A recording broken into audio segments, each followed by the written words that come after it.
একটা ভিন্ন ধর্মী ভিন্ন বিষয়ক অনুষ্ঠান, প্রচলিত অর্থে রাজনৈতিক যে সভা সেটা কিন্তু নয়। এখানে আগামী দিনের কিছু প্রোডাক্ট এখান থেকে নতুন করে স্বপ্ন দেখবে, নতুনভাবে তারা জীবনকে তুলে ধরবে, সেই ব্যাপারে বোধহয় কিছু অনুপ্রেরণা দেওয়ার জন্যেই আজকের এই কুতুবউদ্দিন ভুট্টোদের এই অনুষ্ঠান। আমি প্রথমেই ধন্যবাদ দেব আজকের সভার আয়োজক 246 নম্বর পার্টের আমার স্নেহাশী সভাপতি বন্ধুবর কুতুবউদ্দিনকে। প্রতি বছরই বার্ধক্য উৎসবের আগে এরকম একটি ঘটা করে সভা করে। ওর কিছু সুনির্দিষ্ট লক্ষ্য আছে। মন্ত্রী আসছেন, মাননীয় মন্ত্রী সাহেব আসছেন, আমি মাইক দিয়ে দিচ্ছি। আচ্ছা, সুজয় পাইক আর বারাসাতপুর তথা চণ্ডীগড় হোন্ডা আর সুজয় পাইক সমর্থক শব্দ। আমরা যে মঞ্চে যাব, সুজয় পাইক ওর স্বভাবগত ভঙ্গিমতে বিশেষণ খরচ করে আমাদেরকে যেমন সম্মানিত করে, একইভাবে যারা অতিথি থাকেন তাদের বা সামনে সম্মত মানুষদের আমরা অত্যন্ত খুশি যে আমাদের মধ্যে পশ্চিমবঙ্গ সরকারের মাননীয় মন্ত্রী শ্রীযুক্ত রথীন ঘোষ মহাশয় উপস্থিত হচ্ছেন। আমরা 246 নম্বরের পার্টির পক্ষ থেকে মাননীয় মন্ত্রী শ্রীযুক্ত রথীন ঘোষ মহাশয়কে স্বাগত জানাচ্ছি। আমাদের মধ্যে উপস্থিত হচ্ছেন মাননীয় মন্ত্রী শ্রীযুক্ত রথীন ঘোষ মহাশয়, আমাদের সবার প্রিয়, আমাদের অনুপ্রেরণা, আমাদের গর্ব মাননীয় মন্ত্রী শ্রীযুক্ত রথীন ঘোষ মহাশয়কে আমরা স্বাগত জানাচ্ছি 246 নম্বরের পার্টির পক্ষ থেকে। আমরা তাকে মঞ্চে আহ্বান করছি। আমাদের মধ্যে উপস্থিত হচ্ছেন মাননীয় শ্রীযুক্ত রথীন ঘোষ মহাশয়, আমাদের অত্যন্ত প্রিয়, আমাদের ঘরের মানুষ, পশ্চিমবঙ্গ সরকারের মাননীয় মন্ত্রী শ্রীযুক্ত রথীন ঘোষ মহাশয়। আমরা তাকে মঞ্চে স্বাগত জানাচ্ছি।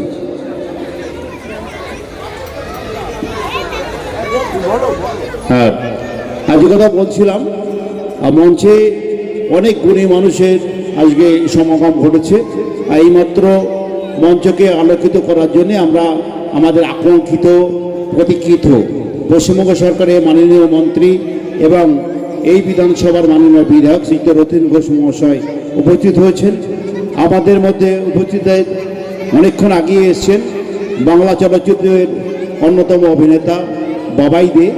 ওর সময় খরচ করে মাঝে মধ্যেই আমাদের সঙ্গ দেন, এটাতে আমরা অত্যন্ত খুশি হই। আমাদের মধ্যে উপস্থিত হয়েছেন আমাদের জেলা পরিষদের সদস্যা মমতা সরকার ধর, এই অঞ্চলের প্রধান মাসুমা। উপস্থিত হয়েছেন আমার বন্ধু পার্থ বোস, শিশিরবাবু উপস্থিত হয়েছেন। আমাদের মধ্যে উপস্থিত হয়েছেন সাকিব আহমেদ, আমাদের দলের সভাপতি অঞ্চলে।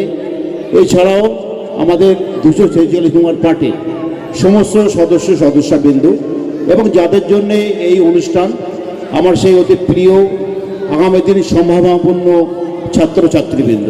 আমি বক্তব্যের শুরুতেই বলেছি যে প্রচলিত অর্থে যে সভা সে সভা নয়, সত্যি তাই। আর এই আজকের এই সভা থেকে বিরোধীদের উদ্দেশ্যেও কোনো বার্তা থাকবে না, তারাও বরং মঙ্গল কামনা করুন আগামী দিনের এই ছেলে মেয়েদের জন্যে। আমরা সবাই মিলে চেষ্টা করব যে তাদের পাশে থেকে মাধ্যমিক উচ্চ মাধ্যমিকের যে ছেলেমেয়েরা আগামী সোমবার থেকে পরীক্ষা দিতে চলেছে, তাদের উজ্জ্বল ভবিষ্যৎ কামনা করি, শুভ কামনা থাকুক তাদের জন্যে। দু-তিনটি কথা, আমাদের পশ্চিমবঙ্গ সরকার 2011 সালে তাদের ইনিংস সূচনা করেছিল এবং এই সংক্ষিপ্ত পরিসরে 3বারের প্রায় সময় সম্পন্ন হওয়ার পথে এই 15 বছরের সংক্ষিপ্ত সময়ে পশ্চিমবঙ্গ সরকারের পক্ষ থেকে পশ্চিমবাংলার প্রতিটা অধিবাসীর জন্যে, প্রতিটা নাগরিকের জন্য, নির্বাচকের জন্যে সরকার কি করেছে সেটা আর বলার অপেক্ষা রাখে না। আমরা বিভিন্নভাবে আপনাদের পাশে এবং প্রেস মিডিয়া বা অন্যান্য যে মাধ্যমগুলো আছে সেই মাধ্যমগুলো চেষ্টা করেছে আপনাদের পাশে থাকার, এবং আমরা চেষ্টা করেছি ত্রুটিপূর্ণ প্রত্যেক মানুষই, আমাদের ভুল হতে পারে এবং সেই ভুলের জায়গা থেকে আপনাদের কাছে আহ্বানও থাকবে। আপনারা যখন একটা গঠনমূলক সমালোচনা করবেন সেখানে সাফল্যর বিষয়টা যখন উল্লেখ থাকবে এবং যেগুলো নেগেটিভ কাজ, যে কাজগুলো আমরা সম্পন্ন করতে পারিনি বা করতে গিয়ে ভুল হয়েছে সেই কাজগুলো গঠনমূলক সমালোচনা করবেন। কারণ সংসদীয় রাজনীতিতে আমরা বরাবর বলি একসঙ্গে দুটো সরকার নির্বাচিত হয়, একটা শাসক একটা বিরোধী, এবং বিরোধীরাও সংসদীয় গণতন্ত্রের রীতি মেনে তারাও কিন্তু সরকারকে পরামর্শ দেন, অর্থাৎ তাদেরকেও সরকারের একটা পার্ট বলা হয়। এবং আপনারা জানেন বিরোধী যিনি দলনেতা থাকেন বিধানসভা বা লোকসভাতে তিনি মন্ত্রিসভার মর্যাদা পান, কিন্তু সেখানেও আমরা দেখেছি পশ্চিমবঙ্গের ক্ষেত্রে নেতিবাচক মনোভাব নিয়ে সরকারকে সবসময় তুলোধনা করার জন্য তারা থাকে।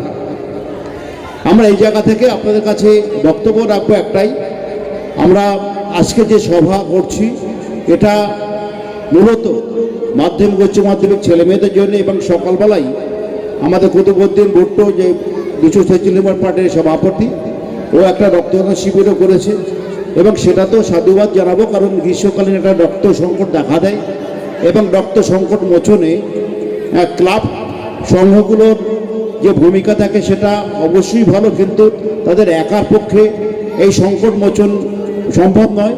সেই জন্য রাজনৈতিক দলগুলোকে, বিশেষত আমরাই একমাত্র দল বাংলাতে যে যারা এই সংকট মোচনে আমাদের ভূমিকা থাকে, এবং পশ্চিমবাংলা মাননীয় মুখ্যমন্ত্রীর একটা স্পষ্ট নির্দেশ আছে যে আমাদের যে তোমরাও গ্রীষ্মকালে বিশেষ করে ফেব্রুয়ারি মার্চে এই সময়টাতে রক্তদানের কিছু শিবির করো, যেটাতে আমাদের ব্লাড ব্যাঙ্কগুলো স্ট্রং হয় এবং মানুষ সুবিধা লাভ করে। এবং সে জায়গায় আমি বলবো 100% সফল হয়েছে কুতুবউদ্দিনরা, তাদেরকে সাধুবাদ জানাবো। এবং পাশাপাশি বলবো আগামী যে সময় আসছে পশ্চিমবাংলার রাজনীতিতে একটা রক্তক্ষয়ী নির্বাচনের সামনে দাঁড়ানোর চেষ্টা করা হচ্ছে, এবং মূলত এটা নির্বাচন কমিশন এবং বিরোধী দলগুলোর একটা যৌথ উদ্যোগে সেই ব্যাপারটাই আমরা আশা করব। আমরা যারা সংস্কারপন্থী মানুষ, আমরা যারা মানুষের ভালো চাই, রাজ্যের ভালো চাই, দেশের ভালো চাই, সেই মানুষগুলোর ঐক্যবদ্ধতা এবং তাদের সুপরামর্শ আমরা চাই। আগামী দিন নির্বাচনের সময় আমরা কোনো রক্তক্ষয়ী চাই না, রক্তক্ষয়ী যারা চায় তারা তাদের মধ্যে লড়াই করুক। আমরা চাই মানুষের মধ্যে ভেদাভেদ না থাক, সম্প্রীতি থাক, যেটা ভারতীয় সংবিধানের সবথেকে বড় অধ্যায়, এবং এই ভেদাভেদের রাজনীতি যারা করছে তাদের মধ্যে করুক।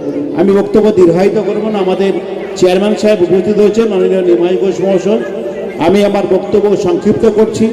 আপনাদের সবাইকে বলবো যারা গার্জিয়ান এসছেন তাদেরকে অনুরোধ যে আপনাদের ছেলে মেয়েদের যেখানে সেন্টার পড়ুক আপনারা সঙ্গে যান এবং তাদের সুবিধা অসুবিধার দিকে লক্ষ্য রাখুন, কারণ আগামী দিন এরাই দেশের ভবিষ্যৎ সম্পদ তৈরি হবে, সেই ব্যাপারটাই আপনারা সবাই খেয়াল রাখবেন। সবাইকে ধন্যবাদ জানিয়ে বক্তব্য শেষ করছি। জয় হিন্দ, বন্দে মাতরম। মমতা বন্দ্যোপাধ্যায় জিন্দাবাদ, অভিষেক বন্দ্যোপাধ্যায় জিন্দাবাদ, রথীন ঘোষ জিন্দাবাদ।